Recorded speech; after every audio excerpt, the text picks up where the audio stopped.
자, 3번에 보시면 경제 대공황 극복을 위해서 등장한 이른바 뉴딜 정책, 경제 대공황 극복, 뉴딜 정책과 함께 2차 세계대전 등 전쟁은 큰 정부, 전쟁을 이겨야 되니까 큰 정부가 탄생하는데 결정적인 역할을 주었다라고 볼 수 있다. 그러니까 뒤집어 생각해 보면 큰 정부의 등장은 경제 대공황이죠.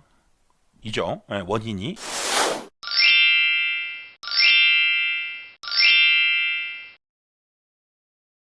뉴딜 정책, 그 다음에 전쟁과 같은 경우에 커져요. 우리가 나중에도 공부할 텐데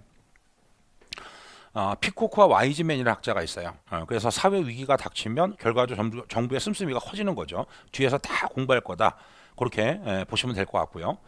자, 반면 작은 정부 하이에크인데요.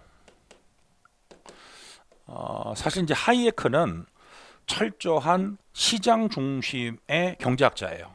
그래서 군무원 시험의 경우는 이게 나온 적이 있었어요. 하이에크가. 그러니까 주의해서 보실 필요가 있는데 케인즈를 비판한 거죠, 결과적으로. 그래서 정부의 시장 개입은 단기적 경기 부양에는 효과가 있을지 모르겠지만 장기적으로 본다면 오히려 시장의 효율성, 시장의 효율성이라는 건 나중에 설명을 드릴 거고요. 심각하게 훼손한다고 주장을 했다. 그렇게 이제 볼 수가 있는 거죠. 그러니까 이 문제를 통해서 일단 우리가 느껴야 되는 건 뭐냐면 큰 정부, 작은 정부에 대한 일단 개념, 나중에 자세하게 말씀을 드릴 거고 출제 유형에서 이렇게 대칭형, 이게 처음에는요 비교적 긴 문제이기 때문에 이걸 잡아내기가 쉽지가 않을 거예요. 근데 자꾸 의도적으로 의식적으로 노력을 하다 보면 이제 실제 이게 눈에 잘 보여요.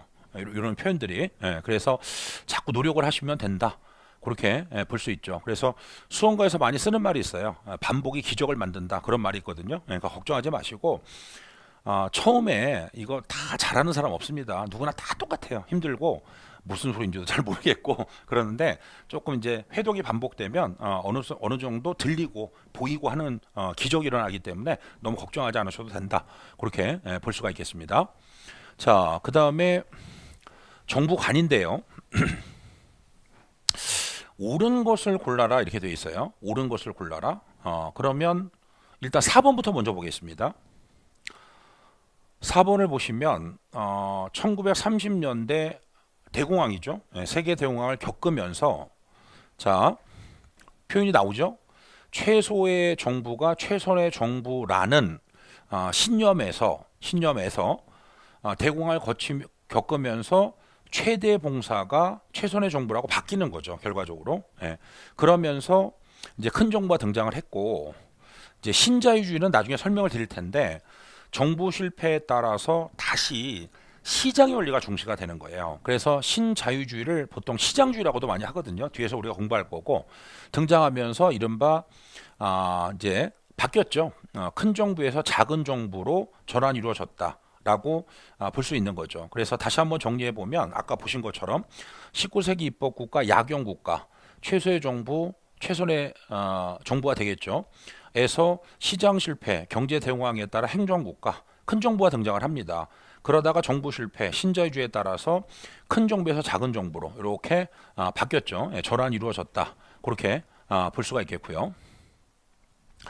1번, 2번은 좀 이따 볼 텐데 1번은 조금 애매해요. 사실은. 그래서 이제 좀 이따 보시겠지만 보수주의자는 기본적으로 정부를 불신하죠. 정부를 불신하고 결과적으로 시장을 신뢰한다. 그렇게 이제 볼 수 있습니다. 반면 진보주의자들은 조세제도를 통한 정부의 소득 재분배 이게 결국 하면 누진세예요. 누진세. 그래서 고소득자에게는 세율을 높게 하는 거고 이제 그걸 통해서 가지지 못한 자에게 이전을 시키는 거죠. 그러니까 이걸 재분배라고 보통 얘기하게 되는데 어쨌든 이건 뒤에서 다시 살펴볼 것이다. 그렇게 정리를 해보시면 좋을 것 같고요. 자, 6파트에서 보시다시피 08년 군무원 기출 문제가 있습니다. 자, 정부와 그러니까 기본적으로 저는 군무원 기출 문제 중에서 80%에 해당하는 거 있죠. 자주 나오는 문제. 이런 것들은 기본 이론 강의에서 소화를 할 거예요. 그래서 가능하시면 기본 이론 강의를 공부하시면서 같이 보시는 게 좋고요. 이 문제를 안 보면 제가 오리엔테이션에서 말씀을 드렸지만 기본 이론 강의만 열심히 공부한다? 기본 이론? 그거 소용없어요. 왜냐하면 이론은 한도 끝도 없다. 우리는 객관식 시험을 볼 사람이기 때문에 문제를 푸는 요령을 빨리빨리 기억하는 게 중요하다. 그렇게 이제 볼 수 있겠죠. 그 일환으로 제가 기본 이론 강의에서 군무원 기출 문제 웬만한 건 다 보여드릴 거예요. 근데 그 이렇게 일회성 문제 있잖아요. 한 번 나오고 안 나오는 문제 그런 건 의미가 없어요. 제가 판단해서 여러분들한테 알려드릴 테니까 걱정하지 않으셔도 좋고요. 정부와 행정에 대한 설명으로 옳지 않은 것은인데 일본에 보시면 행정과 경영 뒤에서 나옵니다. 뭐 관리 기술, 관료제 성격 등에서 유사한데 반면 차이점도 존재한다. 이거 뒤에서 어차피 할 거니까 그렇게 넘어가고요. 그 다음에 2번 현대행정의 특징. 뭐 현대라는 말은 주로 행정국가를 뜻한다라고 볼 수가 있는데 행정 수요의 복잡 다양.